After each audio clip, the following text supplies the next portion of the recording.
तो जैसा आप देख रहे हैं जो लिखा हुआ है बोर्ड पे, लॉज ऑफ मोशन, तो बहुत ही इम्पोर्टेंट चैप्टर है। और पूरे फिजिक्स का शायद मैं कह सकता हूँ कि यदि दो तीन चैप्टर्स को काउंट किया जाए तो दिस इज़ वन ऑफ, दो तीन मतलब मोस्ट इम्पॉर्टेंट चैप्टर्स की बात करें तो this is definitely one of them. इसको समझना, अच्छे से समझना बहुत ही ज़रूरी है। एंड आई होप कि इसके पहले आप जो हम लोगों ने डिस्कस किया, geometrical law of addition, kinematics की बात की, वेक्टर्स की बात की, कंपोनेंट मेथड की बात की, कंस्ट्रेंट रिलेशन की बात की, उन सबको आप अच्छे से समझ चुके हैं। And now you are ready for this particle dynamics, है ना। काइनेमेटिक्स में क्या होता है कि हम लोग मोशन या एक्सेलरेशन के कॉज पे नहीं जाते हैं, बस रिलेशन देखना चाहते हैं। वेलोसिटी दी गई है, चलो एक्सेलरेशन निकाल लो, एक्सेलरेशन दिया हुआ है, वेलोसिटी निकाल लो, पोजीशन निकाल लो। तो एक चीज़ दी हुई होती है और बाकी सारी चीज़ों को हम लोग वहाँ से डेफिनेशन, वेलोसिटी, एक्सेलरेशन का जो भी है उसको यूज़ करके निकालते रहते हैं। लॉज ऑफ मोशन चैप्टर में हम लोग देखेंगे कि भाई इस एक्सेलरेशन के पीछे की वजह क्या है। तो लॉज ऑफ मोशन चैप्टर, जिसको हम लोग पार्टिकल डायनामिक्स कहेंगे, ओके, यहाँ पर ध्यान क्या रखना है कि हर बॉडी, छोटी से छोटी चीज़, बड़ी से बड़ी चीज़, हर बॉडी को हम लोग एक पॉइंट साइज्ड मास मानकर चलेंगे। पॉइंट साइज्ड मास, जिसको हम लोग पार्टिकल कहते हैं। मैंने एक वीडियो लेक्चर शेयर किया हुआ है सेंटर ऑफ मास चैप्टर, जिसमें मैंने बताया हुआ है कि सेंटर ऑफ मास का जो कॉन्सेप्ट है वो इवॉल्व ही है एक तरीके से इस चैप्टर को एक तरीके से इफेक्टिव बनाने के लिए, मीनिंगफुल बनाने के लिए। क्योंकि रियलिटी में ऐसा कोई पॉइंट मास करके तो है नहीं, हर बॉडी की डेफिनेट डायमेंशंस हैं। छोटी से छोटी भी बॉडी हो, इवन हम बात करते हैं एटम की, न्यूक्लियस की, तो वहां पे भी हम बताते हैं 10⁻⁻15 मीटर। अब ये कि नहीं कह सकते कि सर 10⁻⁻15 मीटर तो बहुत ही छोटा है। भाई कितना छोटा है? यदि मैं उसको कंपेयर करूँ 10⁻⁻25 से, तो इट इज़ 10⁻10 टाइम्स बिगर। तो ये जो छोटा है या बड़ा है, ये रिलेटिव टर्म है, राइट। तो जो पॉइंट मास था, पॉइंट अपने आप में एक कॉन्सेप्ट है। इतना छोटा सर्कल जिसकी रेडियस हम टेंडिंग टू जीरो कह सकते हैं, तो वो कॉन्सेप्ट है। सिमिलरली सेंटर ऑफ मास वाला भी जो है वो एक कॉन्सेप्ट है, पार्टिकल एक कॉन्सेप्ट है। तो हम लोग उस पार्टिकल कॉन्सेप्ट को समझते हुए लॉज ऑफ मोशन को भी समझने की कोशिश करेंगे। तो लॉज ऑफ मोशन में हम लोग जो इसका जो कोर है वो है न्यूटन के तीन लॉस, है ना। First law, second law and third law. First law से थोड़ा सा हमें फोर्सेस के बारे में आइडिया मिलता है, इनर्शियल फ्रेम के बारे में पता चलता है, इनर्शिया क्या है वो पता चलता है। सेकेंड लॉ जो है वो हमें फोर्स और एक्सेलरेशन के बीच में रिलेशन देता है, या मोमेंटम के बीच में रिलेशन देता है। और थर्ड लॉ इन फोर्सेस की जो नेचर में पाई जाती हैं उनका एक बहुत ही इंपॉर्टेंट कैरेक्टरिस्टिक बताता है। बट इन सब के पहले न्यूटन के जो तीन स्टेटमेंट हैं उनके पहले एक चीज़ डिस्कस करते हैं, फोर्सेस को समझने की कोशिश करते हैं कि भाई फोर्स है क्या। एक तो न्यूटन्स फर्स्ट लॉ बताएगा कि फोर्स क्या है, तो न्यूटन्स फर्स्ट लॉ फोर्स को एक कॉज के रूप में देखेगा, ठीक है, कि ये कॉज है किसके लिए? एक्सेलरेशन के लिए, वेलोसिटी को चेंज करने के लिए, राइट। लेकिन एक दूसरा भी तरीका, पहलू है जिसके तरीके से हम सोच सकते हैं तो फोर्स है क्या। अब जरा आप सोचिए कि एक कॉइन को आप ड्रॉप करते हैं, कोई बॉडी को आपने हाथ में लिया, आप छोड़ते हैं, it falls down, we know कि ठीक है कि earth is pulling the body towards itself, but do you see hand of earth, कि अर्थ का हाथ है और वो खींच रहा है नीचे की तरफ? No, we do not see that, but we know yes there is a pulling force. Similarly we know कि इलेक्ट्रॉन प्रोटॉन है, उनके बीच में फोर्स है। अभी ये मान लीजिए कि कोई ऑब्जेक्ट, जैसे मान लीजिए कि ये ऑब्जेक्ट है, मेरे इस पाम पे रखा हुआ है, तो यहाँ पे हम कह सकते हैं कि there is some kind of force between the two. हम लोग उसको आगे चल के नॉर्मल रिएक्शन बोलेंगे, कभी फ्रिक्शन बोलेंगे। तो कांटेक्ट में है, इस वजह से वो फोर्स लग रहा है, तो हम लोग यहाँ पर उसको कांटेक्ट फोर्स बोल देते हैं। बट इन सारे फोर्सेस में, जो इंपॉर्टेंट एस्पेक्ट है वो क्या है? तो फोर्स, जैसा मैं समझता हूँ और मैं बताता हूँ, कि force is a means of interaction. अभी मैं आपसे बातें कर रहा हूँ, हम लोग इंटरैक्ट कर रहे हैं ना एक दूसरे से, बट ये एक अलग तरीके का इंटरैक्शन है, डेली लाइफ की बात हो रही है।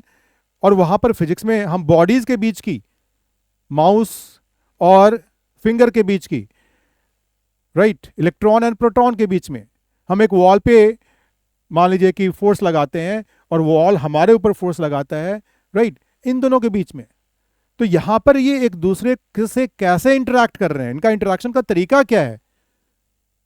तरीका है फोर्स का। तो force is a means of interaction. और यदि हम फंडामेंटल टर्म्स में सोचते हैं, राइट, तो हम देखते हैं कि ये फोर्स हमेशा कुछ कॉमन एट्रीब्यूट से रिलेटेड है। जैसे दो बॉडीज में एक खास तरीके की एट्रीब्यूट है जिसको मास कहेंगे, और इस वजह से उनके बीच में जो इंटरेक्शन होगा उसको हम कहेंगे ग्रेविटेशनल इंटरेक्शन। दो, मान लीजिए एक दूसरा एट्रीब्यूट है जिसको हम इलेक्ट्रिक चार्ज कहेंगे, ठीक है, और दो बॉडीज के बीच में वो जो कॉमन एट्रीब्यूट है इलेक्ट्रिक चार्ज, उसकी वजह से जो फोर्स हुआ उसको हम इलेक्ट्रोस्टैटिक फोर्स, और यदि चार्जेस मोशन में भी हैं तो इलेक्ट्रोस्टैटिक फोर्स, मैग्नेटिक फोर्स, इन सबको कंबाइन करके इलेक्ट्रोमैग्नेटिक फोर्स बताएंगे।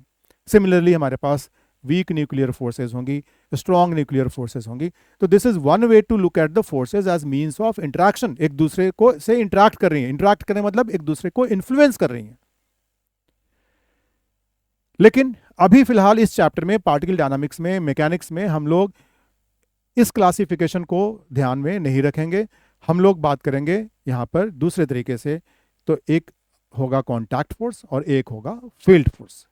कांटेक्ट फोर्स जो कि जब फिजिकली आप कांटेक्ट देखेंगे तभी वो होगा, जिसमें नॉर्मल रिएक्शन की बात करेंगे, टेंशन फोर्स की बात करेंगे, फ्रिक्शन की बात करेंगे, स्प्रिंग फोर्स की बात करेंगे। ये सारे के सारे कांटेक्ट फोर्सेस हैं, है ना।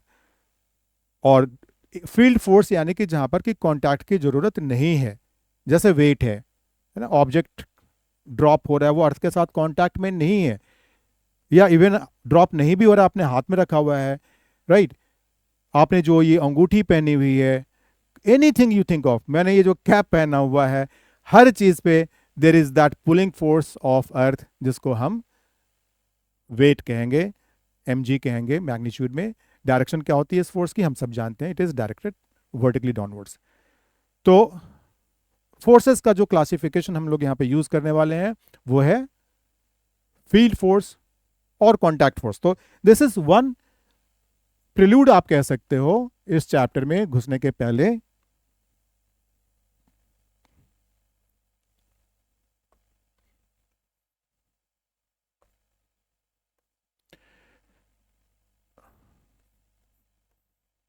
तो जस्ट मैं समराइज कर रहा हूं, फोर्सेस को मैंने कैसे देखा, एक देखा हमने मींस ऑफ इंटरेक्शन के रूप में, है ना,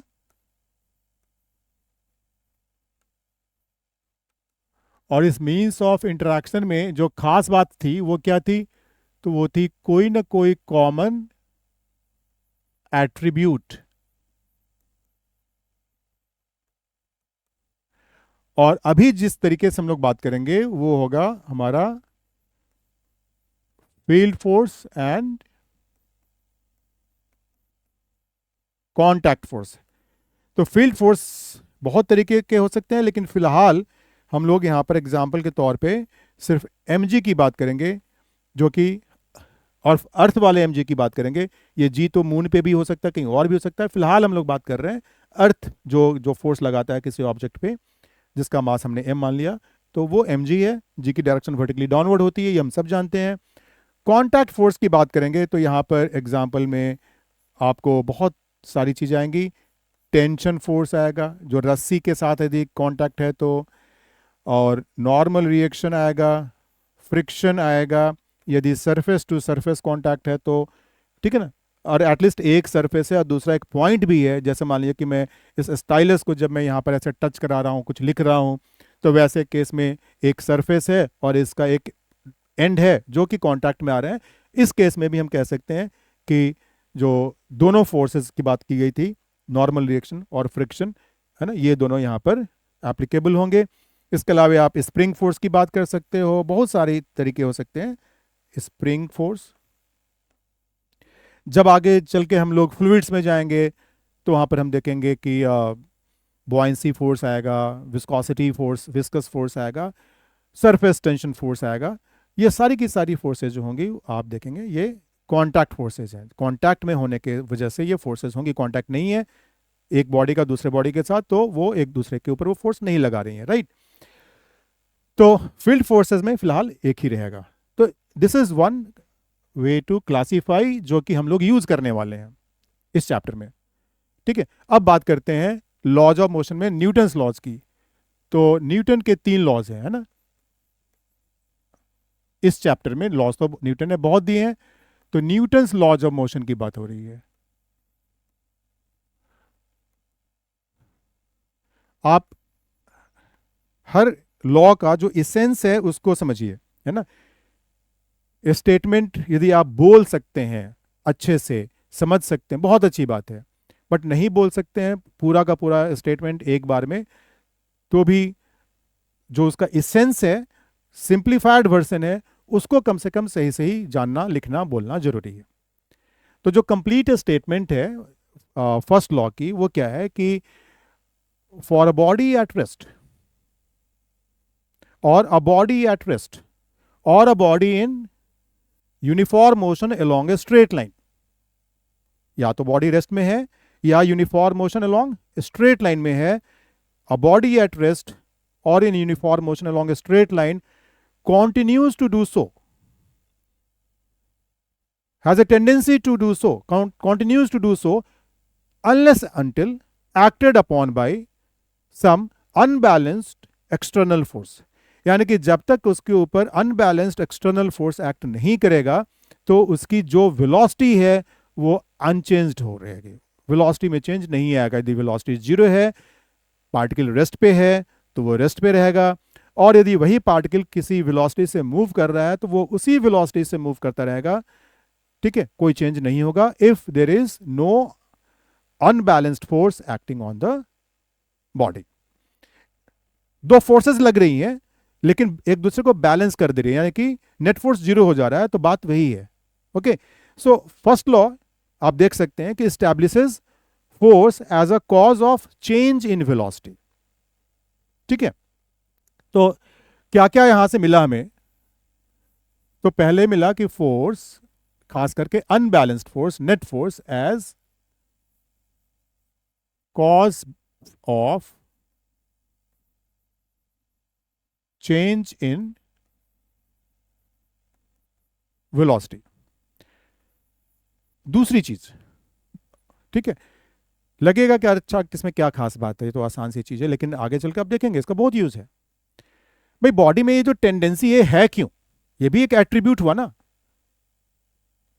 जैसे हमने अभी थोड़ी देर पहले डिस्कस किया कि एक फोर्स है जो दो बॉडीज के बीच में एक्ट करता है किसी एट्रीब्यूट की वजह से, और उस एट्रीब्यूट का नाम यदि हम चार्ज बोलते हैं, इलेक्ट्रिक चार्ज बोलते हैं, तो that force is electromagnetic force.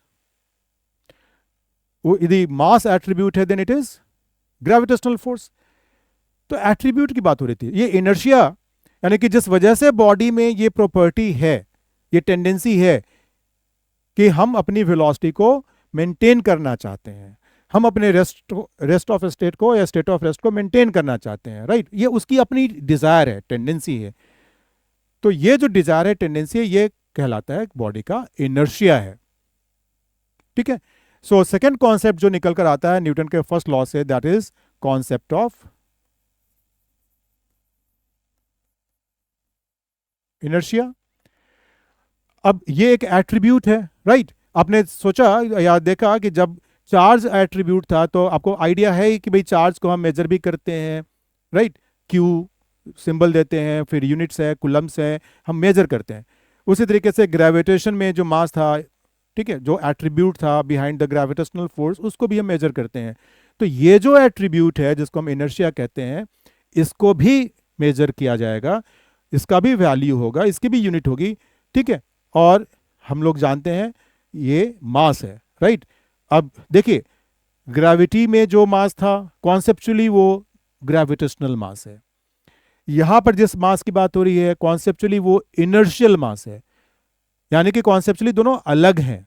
ये दूसरी बात है कि जो वैल्यूज हैं, राइट, जो यूनिट्स हैं, वो इस तरीके से ली गई हैं कि हमें दोनों में अलग अलग कोई वैल्यू नहीं रखनी पड़ती है, दोनों न्यूमेरिकली एक ही चीज हो जाती हैं। इसके पीछे की कहानी कभी और, लेकिन फिलहाल कॉन्सेप्चुअली दोनों डिफरेंट हैं। तो ये जो इनर्शियल मास होगा उसका सिंबल हो गया m। और जो तीसरा कॉन्सेप्ट है जो न्यूटन के फर्स्ट लॉ से निकल कर आता है, वो है concept of inertial frame of reference. देखिए, एक बॉडी रेस्ट में है तो रेस्ट में ही रहेगा, अच्छी बात है। अब सोचिए जरा कि कहीं पे कोई चीज़ रखी हुई है, जैसे ये बोर्ड ही है ना, बोर्ड पे मान लीजिए कि यहाँ पर कहीं पे कोई एक डॉट मैं बना देता हूँ, और फिलहाल इस डॉट पे फोकस करते हैं। ओके, तो वी ऑल नो कि बोर्ड जो है वो फिक्स है, ये जो डॉट मैंने यहाँ पे बनाया ये फिक्स है, हमें मालूम है। लेकिन एट द सेम टाइम आप सोचिए कि मैं एक एक्सिलरेटेड पर्सन हूँ।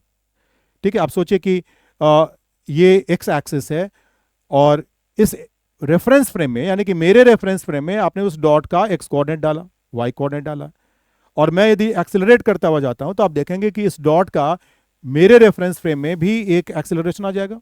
मेरे रेफरेंस फ्रेम में ही आएगा, मेरे रेफरेंस फ्रेम में भी नहीं, मतलब मेरे रेफरेंस फ्रेम में, मेरे बॉडी के रेफरेंस फ्रेम में यदि मैं एक्सेलरेट कर रहा हूं तो देयर इज अ एक्सेलरेशन, मतलब इसकी स्टेट चेंज कर रही है। और जब मैं रुका हुआ हूं, अब मैं देख रहा हूं तो कोई चेंज नहीं कर रहा है। What does that mean? ये जो एक्सेलरेशन है ये तो फ्रेम डिपेंडेंट है ना। तो न्यूटन ने जो बोला कि भाई बॉडी रेस्ट पे है, राइट, तो वो रेस्ट पे रहना चाहेगा जब तक कि कोई एक्सटर्नल अनबैलेंस्ड फोर्स एक्ट नहीं कर रहा है। यदि वो एक पर्टिकुलर वेलोसिटी से मूव कर रहा है, uniform motion along a straight line, तो वो वैसा ही करता रहेगा। तो ये क्या हर जगह हम कह सकते हैं कि ऐसा होगा? जरूरी नहीं है, लेकिन जिस फ्रेम में ऐसा होगा हम उस फ्रेम को इनर्शियल फ्रेम कहेंगे। तो इनर्शियल फ्रेम एक तरीके से हम कह सकते हैं कि न्यूटन के फर्स्ट लॉ से डिफाइन हो रहा है। It is inertial frame of reference. Second law is relatively easier for you to understand. You have been using it, I mean, since long. काफी बार आपने यूज किया है इसको। हम लोग लिख सकते हैं दो तरीके से। टोटल एक्सटर्नल फोर्स, ये देखिए जब भी मैं एफ लिख रहा हूं यहां पर ना, ये टोटल एक्सटर्नल फोर्स है, या एफ मैं लिखूं या समेशन एफ लिखूं, it is total external force. So total external force is mass into acceleration. This is one way to write it. और दूसरा है total external force is dp upon dt, जहां पर p क्या है? p is linear momentum of the body or the particle. आगे चल के हम देखेंगे system of particles, whatever it is, F equals rate of change of linear momentum of the system. Third law क्या कहता है? थर्ड लॉ, इसको मैं अक्सर गीता का ज्ञान भी कहता हूं, जैसा कर्म करोगे वैसा फल देगा भगवान। तो ये एक तरीके से मुझे वैसा ही कुछ लगता है। To every action there is an equal and opposite reaction, मतलब कि फोर्सेस हमेशा पेयर में एग्जिस्ट करेंगी।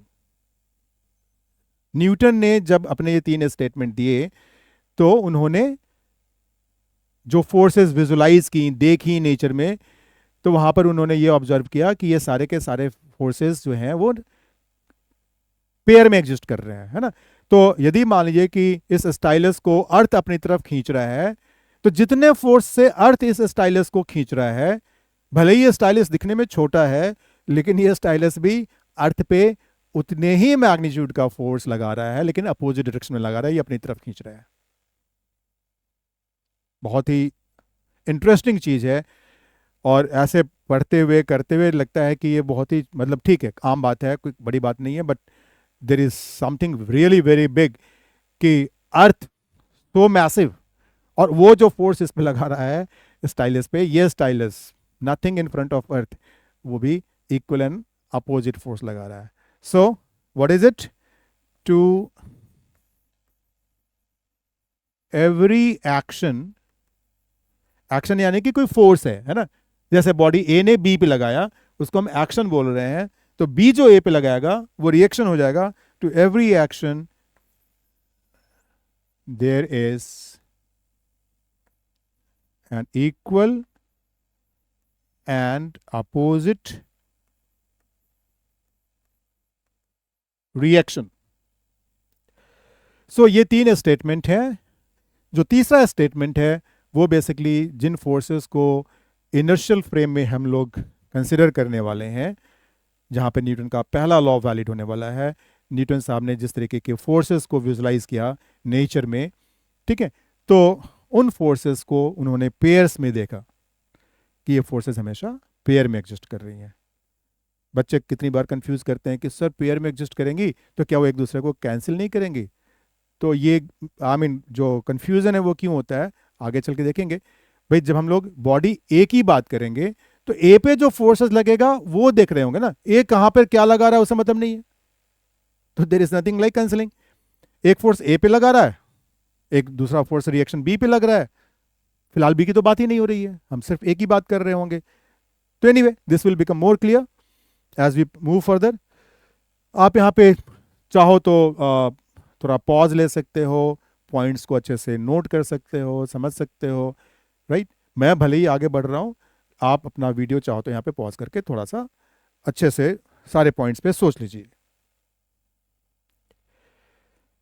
So we have understood the three statements given by Newton, first law, second law, third law, and we have also understood, okay, the classification of forces as contact force and field force. Then comes a very important concept, that is free body diagram. है ना? In order to gain mastery on solving numericals in this chapter, okay, हमें FBD का भी concept आना चाहिए। FBD का मतलब क्या हुआ कि किसी ऑब्जेक्ट पे वो कांटेक्ट में है, अलग अलग बॉडीज के साथ कांटेक्ट में है, लेकिन हम सोचें एक मिनट के लिए कि उस कांटेक्ट को हम हटाएं, किससे?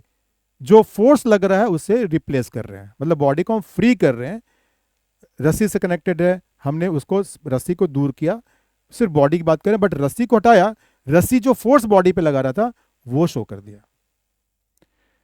कोई पुली कनेक्टेड है, किसी सरफेस पे फ्रिक्शन लग रहा है, कोई नॉर्मल रिएक्शन फोर्स है, ये सारी चीज़ें होंगी, तो एफबीडी में हम इनकी बात करेंगे। बट एफबीडी पे जाने के पहले ये जानना जरूरी है कि फोर्सेस, जो हमने कॉन्टैक्ट फोर्सेस की बात की, तो वो कौन सा कॉन्टैक्ट फोर्स कब आता है। तो टेंशन वाले में तो कोई खास टेंशन नहीं है, क्योंकि टेंशन फोर्स कौन लगाएगा? तो रस्सी टाइप की चीज़ लगाएगी जिससे वो कनेक्टेड होगी। And remember, tension always pulls, यानी कि कोई रस्सी टाइप की चीज़ जो होती है, जिसको हम लूज भी कर सकते हैं, टाइट भी कर सकते हैं, तो रस्सी टाइप की चीज़ है। क्या आप सोच सकते हैं कि किसी सरफेस पे कोई बॉक्स रखा हुआ है, उस बॉक्स को आपने रस्सी से बांध दी। ओके, मैं एक एग्जाम्पल के तौर पे यहाँ पे डायग्राम ड्रॉ कर दे रहा हूँ। ये हेवी बॉक्स किसी रफ सरफेस पे रखा हुआ है कि नॉर्मली तो थोड़े मोरे फोर्स से कुछ भी नहीं होने वाला है इसका, और इससे हमने मान लीजिए कि रस्सी बांधी, और इस रस्सी को हम सोचें कि हम इस रस्सी के थ्रू हम उसको आगे की तरफ पुश कर दें।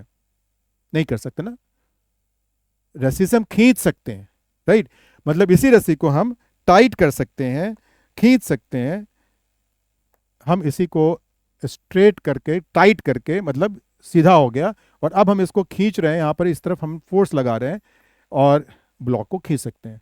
तो हो क्या रहा है, रस्सी को मैं यहाँ पे खींच रहा हूँ और यही रस्सी ब्लॉक को खींच रहा है। तो tension force is always a pulling force. तो ये फोर्स पुलिंग फोर्स है, और किधर लगेगा? तो रस्सी की जो लेंथ होगी उधर ही लगेगा रस्सी। और यदि रस्सी कर्व्ड है, स्ट्रिंग कर्व्ड है, तो हम कह सकते हैं कि ये टेंजेंशियली लगेगा। जहां पे कांटेक्ट पॉइंट छूट रहा होगा वहां पर हम कह सकते हैं टेंजेंशियली लगेगा। और रस्सी सीधी है तो अलोंग इट्स लेंथ।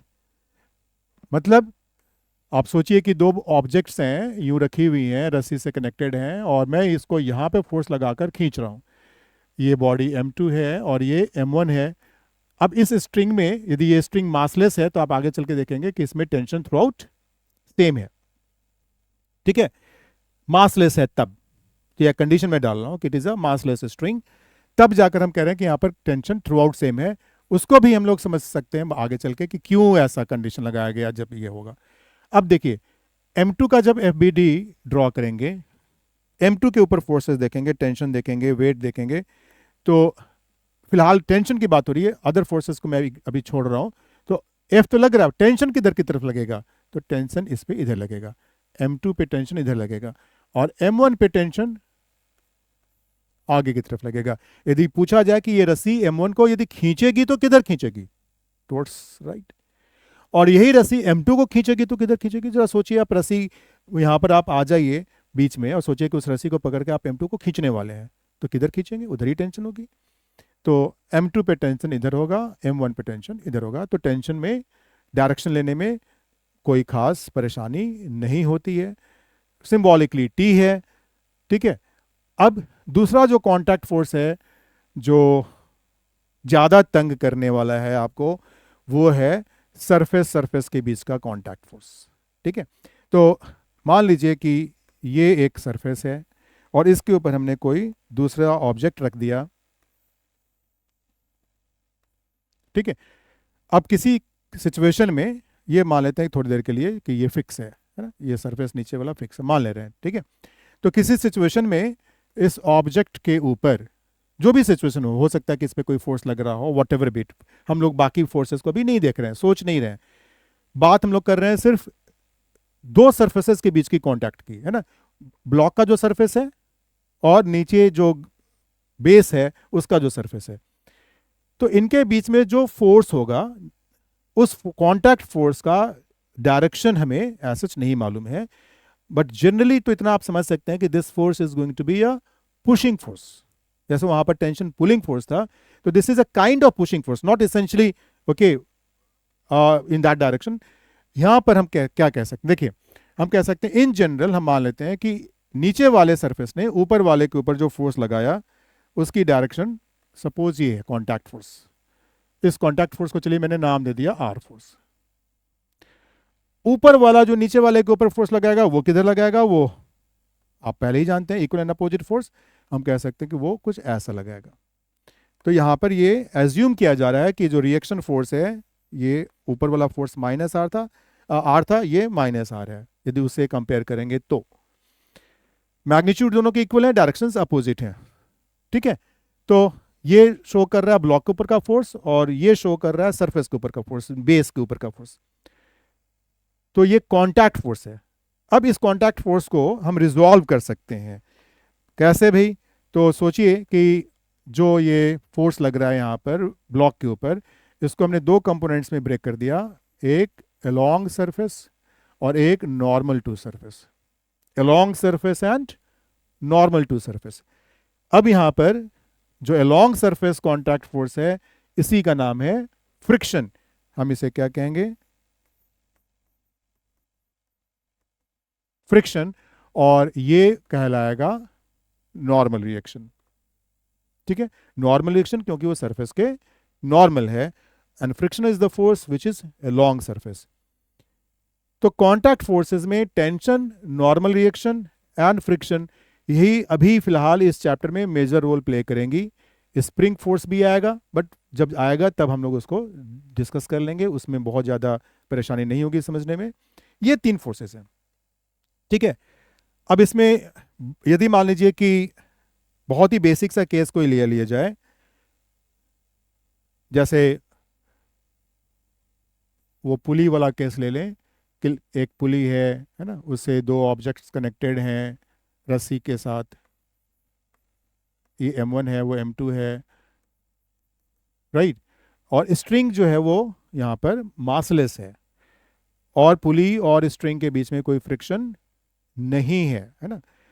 पुली भी लाइट है, मासलेस है, हम ये भी कह सकते हैं। तो ये सारी कंडीशंस जब होंगी, और वैसे केस में M2 मान लीजिए कि हैवियर है, M2 नीचे जा रहा है, M1 ऊपर जा रहा है, तो मैग्नीट्यूड वाइज हम जानते हैं कि जितनी एक्सेलरेशन M2 की नीचे होगी उतनी ही एक्सेलरेशन M1 की ऊपर की तरफ होगी। और टेंशन दोनों में, दोनों तरफ मतलब रस्सी में दोनों तरफ एक ही होगा। सो यहाँ पर टेंशन T और यहाँ पर भी टेंशन T। चूंकि ये नीचे जा रहा है तो हम यहाँ पर आप देख सकते हैं कि जो इसके अलावा जो फोर्स लग रहा है वो फील्ड फोर्स है, यानी कि वेट है। M2 का फील्ड फोर्स M2G, M1 का फील्ड फोर्स M1G। और आपने इक्वेशन बनाई, M2 के लिए आपने लिखा, क्या लिखा? M2G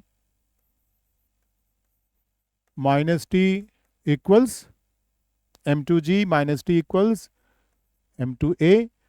इसके लिए लिखा T minus M1G is equal to M1A। दोनों को ऐड करेंगे तो क्या मिलेगा? T कैंसिल हो जाएगा और आपको A आ जाएगा M2 minus M1G upon M1 plus M2।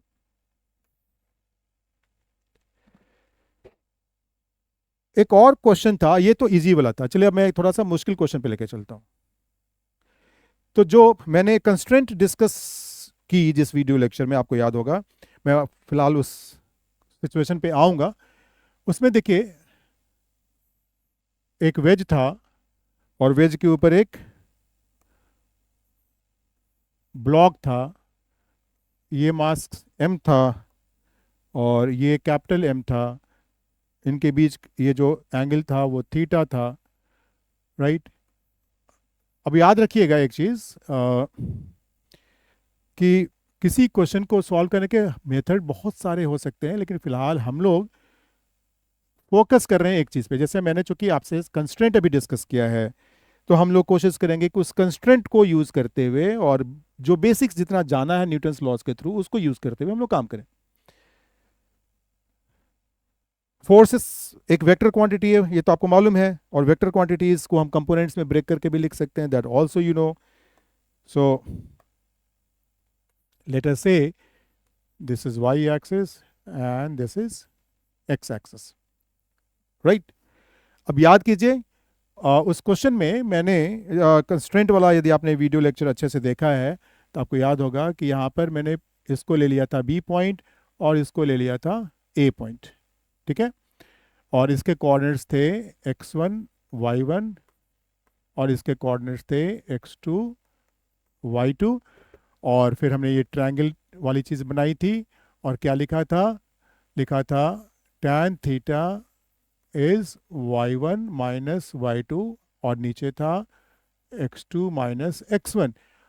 अब यहाँ पर मालूम है हमें कि y1 तो कांस्टेंट है ना, तो जब डिफरेंशिएट करेंगे तो y1 का डेरिवेटिव जीरो हो जाएगा, तो क्रॉस मल्टीप्लाई करके डिफरेंशिएट करके मैं एक ही बार में लिख दे रहा हूँ, क्या लिखेंगे हम लोग, a2x minus a1x into tan theta is equal to minus a2y।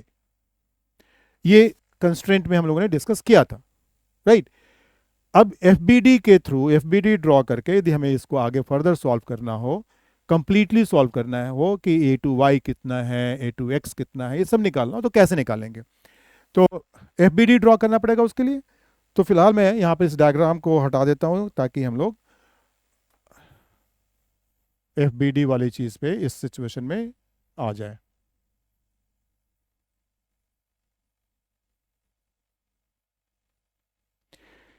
आज के इस वीडियो लेक्चर में मैं फ्रिक्शन डिस्कस नहीं करूँगा।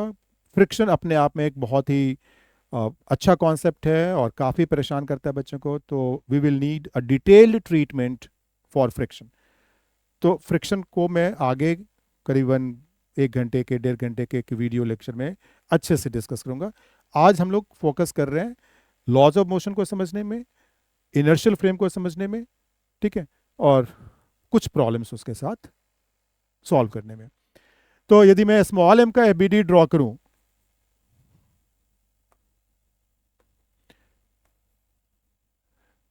सपोर्ट के लिए, जस्ट डायग्राम को इजी करने के लिए मैंने ये डॉटेड लाइन या लाइन बना दी और इस एंगल को थीटा शो कर दिया। अब इसके ऊपर जो फोर्सेस लग रही होंगी उसमें एक वेट हो गया mg, और जो वेज से जो फोर्स लगेगा नॉर्मल डायरेक्शन वो हो गया। और यहाँ पे हम लोग मान रहे हैं कि देयर इज नो फ्रिक्शन। अभी हम लोग सिर्फ उन्हीं प्रॉब्लम्स की बात कर रहे हैं जहाँ पर फ्रिक्शन नहीं है, देयर इज नो फ्रिक्शन, कहीं पे कोई फ्रिक्शन नहीं है, ठीक है। तो बस दो ही फोर्स लगेंगी, नॉर्मल रिएक्शन लगेगा कांटेक्ट की वजह से और वेट लगेगा। यदि हम वेज की बात करें, कैपिटल एम, ये तो स्मॉल एम वाले बॉडी की बात थी, अब यदि हम कैपिटल एम वाले बॉडी की बात करें तो उस पर ग्राउंड का नॉर्मल रिएक्शन लगेगा, ठीक है। तो ग्राउंड के नॉर्मल रिएक्शन को यदि मैं सपोज N2 बोल देता हूँ या इसी को N1 बोल देता हूँ, उसको N2 बोल देता हूँ,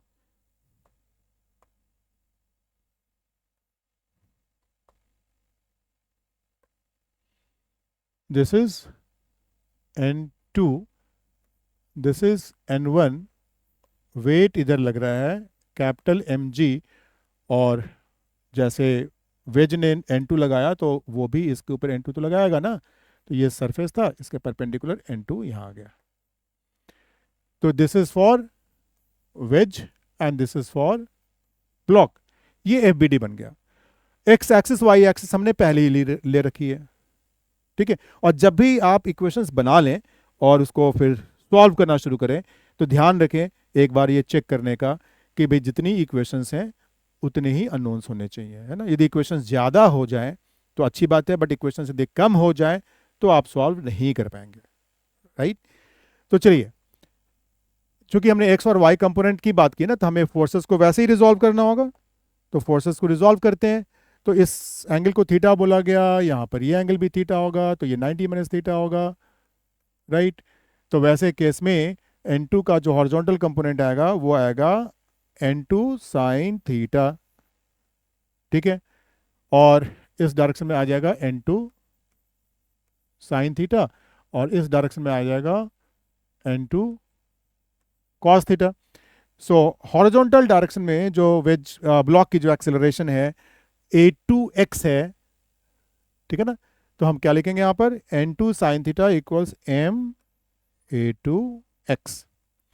और वर्टिकल डायरेक्शन में अपवर्ड, चूंकि हमने पॉजिटिव ली हुई है, वाई एक्सिस हमारा ऊपर की तरफ पॉजिटिव है, तो क्या लिखेंगे, N2 cos theta minus mg is equal to M A2y। तो ये दो इक्वेशंस यहां पे आ गई, 1 2। अब बात करते हैं वेज की। वेज का मोशन हमें मालूम है कि हॉरिजॉन्टल है, और वेज के ऊपर एफबीडी में आप देख रहे हैं कि N1 फोर्स आ रहा है, लेकिन इस N1 का हॉरिजॉन्टल कंपोनेंट जीरो होगा। मतलब ये हुआ कि यदि हम हॉरिजॉन्टल वाली इक्वेशन लिखेंगे, क्योंकि हॉरिजॉन्टल एक्सेलरेशन ही चाहिए, वो तो लिखना ही पड़ेगा, तो यदि हम हॉरिजॉन्टल वाली इक्वेशन लिखेंगे तो उसमें N1 नहीं आएगा, यानी कि एक अननोन हमारा एलिमिनेट हो गया, राइट। तो चाहे मतलब आप लिखकर उसको इग्नोर कीजिए, या अभी शुरू में यदि आप समझ रहे हैं इस बात को और अभी ही उसको छोड़ दीजिए, सीधे हॉरिजॉन्टल की बात करते हैं। तो N1 का हॉरिजॉन्टल कंपोनेंट तो जीरो है। हॉरिजॉन्टल में N2 का जो कंपोनेंट आएगा, इस डायरेक्शन में यदि N2 का कंपोनेंट देखेंगे, तो जरा आप बताइए मुझे, क्या मैं ये लिखूं N2 साइन थीटा? आप सोचिए जरा, ये एंगल थीटा है तो ये भी थीटा हो गया, तो N2 का इधर की तरफ यानी कि निगेटिव एक्स के अलॉन्ग जो कंपोनेंट है वो N2 साइन थीटा है, तो पॉजिटिव एक्स के along component minus N2 sine theta है। तो इक्वेशन क्या हो गया, minus N2 sine theta is equal to net force equals mass into acceleration, so capital M into A1x। So this is equation number 3। और एक equation आप पहले ही निकाल चुके थे, वो ये था equation number 4।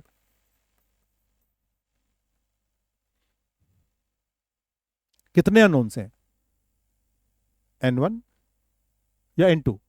N2, N2 is 1,